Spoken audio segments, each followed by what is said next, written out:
WhatsApp কাছে একটা new video. তো যে যেখান থেকে আমার এই ভিডিওটি দেখছেন, আশা করি আপনারা অনেক ভালো আছেন, সুস্থ আছেন। আপনারা দেখছিলেন যে ঈদের কয়েকদিন আগে আমি একটা পোস্ট করেছিলাম যে আপনাদের দোয়ায় আমি থানা থেকে বের হলাম। তো কীভাবে বের হলাম, বের হতে আমার কী কী প্রয়োজন হয়েছে এবং কেন পুলিশে ধরছিল, এটা নিয়ে 2-3টা ভিডিও হবে। এবং আজকে ধরবো কীভাবে বেরিয়েছিলাম এবং কেন পুলিশে ধরছিল। হেনে কথা হলো একটা, যে আমি যখন জড়াইছিলাম বা আসি, তখন আমাকে অনেকেই বলে যে ঈদের 2 থেকে 3 দিন কোনো চেক চলে না, মানে ঈদের দিন, ঈদের আগের দিন, পরের দিন কোনো চেক চলে না। তো সেই উপলক্ষে ভাবছিলাম যে একটু বাইরে ঘুরবো। তারপরেও আমার যে মালিক, আমি যেখানে কাজ করি বা কফিল, সিনে একটা পিকনিকের আয়োজন করছিল। তা আমাকে গোস্ত আনার জন্য, ধরেন যে আপনার বাংলাদেশ থেকে 30 কিলোমিটার জন্য আপনার 10-15 কিলোমিটার, এটা জরানে কিন্তু এটা ব্যাপার না, এই 10-15 কিলোমিটারের জন্য ঈদের দিন সকালে আমি বাড়ি থেকে বেরিয়ে যখন মেন রাস্তায় গেলাম, হুট করে একটা গাড়ি, আপনি জানেন যে প্রশাসনের যেগুলো গাড়ি থাকে সেগুলো কিন্তু অনেক পাওয়ারফুল এবং অনেক স্পিড থাকে। বাংলাদেশের গাড়িও স্পিড থাকে, তাহলে বিদেশি গাড়ি আরও দ্বিগুণ। সব দেশেরই প্রশাসনের গাড়িগুলো অনেক ক্ষমতা থাকে এবং স্পিড থাকে। তো হুট করে এসে আমাকে ডাক দিল, ডাক দিয়ে আমাকে কোনো কিছুই জিজ্ঞেস করলো না, ডিরেক্টলি আমাকে গাড়িতে উঠাই নিল। ডিরেক্টলি কোনো কিছু জিজ্ঞাসা না, গাড়িতে উঠাই নেওয়ার পরে তারপর জিজ্ঞাসা যে আমার পাসপোর্ট কোথায় বা আকামা কোথায়।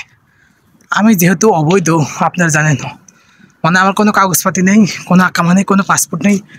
পাসপোর্ট সব কোম্পানিতে, তাহলে আমি এগুলো কোথা থেকে পাবো? তখন আমি একটু বুদ্ধি খাটালাম যে কপালে যা আছে আছে, যা হবে। আমি কিন্তু সিঁড়ি থেকে উঠতেছি ভাই, অনেক সিঁড়ি, যা হবে আমি কথা বলবো না, দেখি কি হয়। তা ওদের সামনে আমি এমনভাবে নিজেকে প্রেজেন্ট করলাম যে ওদের কথা আমি কিছুই বুঝি না, জরানে একেবারে আমি নতুন। ভাবলাম যদি ওরা হয়তো মিসকিন বা গরিব টরিব হেঁটে সাইডে দেয়, কিন্তু সত্যি কথা বলতে আমি তখন কিন্তু প্রচণ্ড ভয় এবং আতঙ্ক ছিলাম যে আল্লাহ, না জানি এখন কী হয়। তারপরে গাড়িতে উঠানে পরে যখন কোনো কিছু পেলো না, বা আমারও অনেকগুলোর অ্যাড্রেস বা কোথায় থাকি, পাসপোর্ট হয় পাসপোর্ট হয় না হয়, বিভিন্ন ধরনের আরবিতে জিজ্ঞাসা। তো আমি তো আরবিতে হালকা পাতলা বুঝি, পুরাটা না পারলেও কিছু তো বুঝি না। তো ওদের এগুলো চাচ্ছে, আমি তো পুরোটাই বুঝতেছি। তো আমি কোনো কথাটা বললাম না। তখন ভাবলাম যে দিদিন হয়তো আমার ছাড়িয়ে দেবে, কিন্তু তারপরে তারা আমাকে ছাড়লো না। তার কাছে নিকটতম একটা থানা আছে, এটা কিন্তু ঈদের দিন, ঈদের দিন সকাল 9টার সময় তার কাছে একটা থানা আছে। এক টানে থানায় চলে গেলাম। তা আমি তো এর আগের থেকেই জানতাম যদি থানায় যায় 1000 জনের ভিতরে 5 জন বা 1 জন 2 জন লোকের থানা থেকে বের করা অসম্ভব, একেবারে অসম্ভব। হ্যাঁ, কারণ যদিও 2-1 বাড়ায়, আপনার পথে রাস্তায় বা পুলিশের যে কোনো একটা ম্যানেজ করে তারা বের হয়ে যায়। কিন্তু থানায় যখন আপনাকে নেবে, এন্ট্রি করা যাবে, তখন কিন্তু আপনার বের হওয়া ইম্পসিবলই থাকে। যখন থানায় ঢুকাই দিল, তখন আমি বুঝছি যে হয়তো জরানের ভাত, বুঝছি না, ভেবেই নিছি যে একবারে জরানের ভাত আমার জন্য একবারে উঠে গেল। তো তখন আমি আতঙ্ক এবং আল্লাহ ছাড়া কোনো উপায় নেই, চুপচাপ ওরা যা জিজ্ঞাসছে আমি উত্তর দিই না।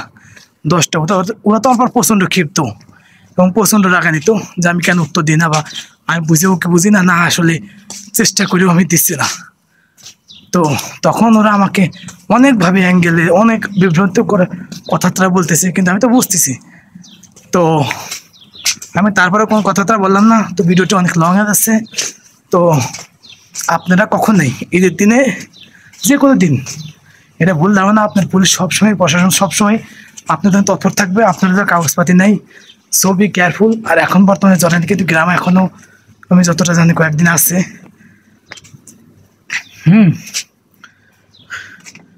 কয়েকদিন আছে। তো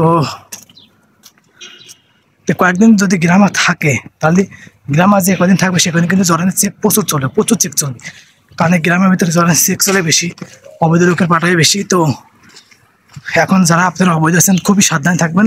আর থানায় কী কী ঘটনা হলো পরবর্তীতে আমি একটা ভিডিও করব, ভিডিওটা আপনারা দেখবেন, তাহলে কীভাবে আমি থানা থেকে মুক্তি পেলাম এবং কী কী কাজ করছে সবগুলো আমি করবো। আশা করি এই ভিডিওটা শুধু বাংলাদেশ না, এই জরান না, পুরো মধ্যপ্রাচ্যে এই প্র্যাকটিক্যাল করলে পারে আপনার কিছু হলেও যদি পুলিশে ধরে বাঁচার চান্সটা থাকবে। তো ভালো থাকবেন, সুস্থ থাকবেন, সামনের ভিডিও ঠিক আসবে, দেখার জন্য অনুরোধ রইল।